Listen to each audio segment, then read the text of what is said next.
were looking at it, these particular people were looking at it as, wouldn't that be great for our health care to be able to, you know, like, so that people wouldn't have to be on those immunosuppressant drugs and things like that for rejection for, you know, kidney transplants, heart transplants, whatever the case may be.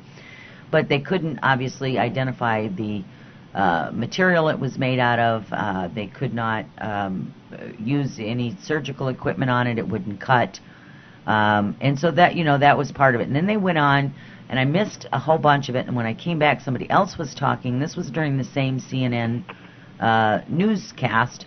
And another man came on, and he was talking about that it wasn't a threat, but if the United States didn't come clean first about the extraterrestrials living amongst us, that another country, and he said, oh, let's say France, and named somebody from France, if United States doesn't come clean by May, then say in June, this person from France or France will come forward and disclose this information. And again, I heard that, and so it begins, and there it was. It's in your Alta Report, some of the Alta Reports that we've talked about in the past, about information. And then he also, and again, I came in on part of it, was talking about a device, and I thought, now I just wonder if this was that device that gets absconded, and, you know, somebody's running across the world trying to, you know, keep this device. Caught, yeah, I don't know. Yeah.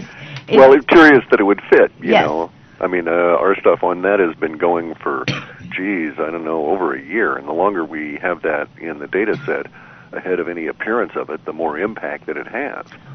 So, for instance, we had the language indicating knocked back to a previous age, 300,000 dead, relating to the tsunami, and we had that show up, I have to check with George, but it was probably 8 months beforehand. Right. Give you a lead time issue, so anything we see a year or more ahead of time in there is going to have a fairly large impact, at least within the populace of the planet from a linguistics viewpoint in their media.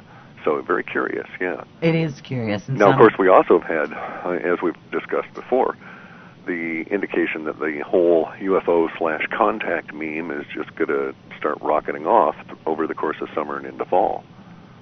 And it may be that we have something on the order of, say, a 10,000-fold or 10,000% increase in sightings and discussion of it. Absolutely. Well, and getting back to that TV thing, you know, also in the report that I found was really interesting is that there was some things in there that was talking about maybe that their bands and stuff would even be like, you know, like a mob kind of a scene and pushed over and stuff. I thought that was really interesting on the TV personalities, you know. Right. Yeah, interesting. But you know, you can only take the lies so long before you get a little irritated, you know. And you know, I think we've taken the lies long enough, don't you? I certainly do. Yes, yeah, and I'm a little irritated. Yeah. Yeah, I'm way beyond irritated. Yeah. And you know, I think what we'll do before we get into the next one, which is we're going to get into the next part of the part 6. We'll take a quick break so that we don't get interrupted partway through that, because that's a big one, because it's about the populace of USA and what's going on right here on our part of our neck of the woods. So for the rest of you, don't go away. We're going to be back with Cliff High here in just a minute. More than talk, it's entertaining insight and discoveries. You're listening to Journeys with Rebecca. All right, everyone, we're back, and we're here with Cliff High, halfpasthuman.com, and we've been going through part of the Part 6 Alta Report 1309. And Cliff, I think we're going to go ahead and start and pick up where we left off, rather, Populace of USA, Turvy World, because that's going to lead into some other news stuff that's going on here, too, in the here and the now. Okay. Within the Populace USA, we have a situation where data sets that we picked up in and processed prior to the interpretation for Part 5 were still growing while we were doing that interpretation, and so they didn't get processed until now. So initially, as in Part 5, we saw that the U.S. was going to get into a nasty war situation in early November.